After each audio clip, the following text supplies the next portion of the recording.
प्रत्येक मनुष्य के जीवन में ऐसा क्षण अवश्य आता है जब सारे स्वप्न, सारी आशाएं, सारे दृश्य ध्वस्त हो जाते हैं। जीवन के सारे आयोजन ही बिखर जाते हैं। एक और धर्म होता है और दूसरी ओर सुख।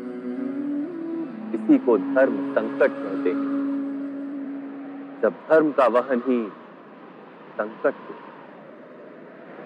और धर्म का त्याग ही सुख हो।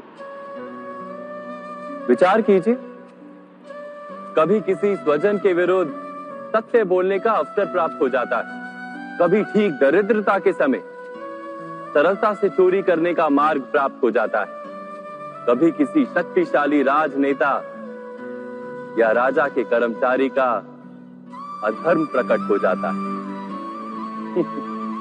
सबके जीवन में ऐसी घटना बनती ही रहती है। अधिकतर लोग ऐसे किसी क्षण को धर्म संकट के रूप में जान ही नहीं पाते। हमें किसी प्रकार के संघर्ष का अनुभव ही नहीं होता। सहजता से सुख की ओर खींचे चले जाते हैं, जैसे मक्खी गुड़ की ओर खींची चली जाती। वास्तव में धर्म संकट का क्षण ईश्वर के निकट जाने का क्षण होता है। यदि हम संघर्षों से भयभीत ना हो, सुख की ओर आकर्षित ना हो, अपने धर्म पर दृढ़ रहे, तो ईश्वर का साक्षात्कार दूर नहीं।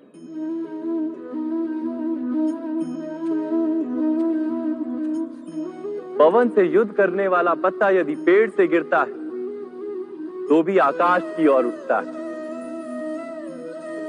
पवन से झुकने वाली घास वहीं भूमि पर रह जाती है। अर्थात धर्म संकट से यदि हम संकट को ही टाल दें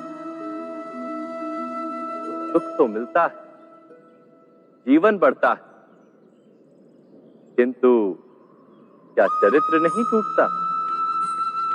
क्या आत्मा दरिद्र नहीं हो जाती? क्या ईश्वर से अंतर नहीं हो जाता? स्वयं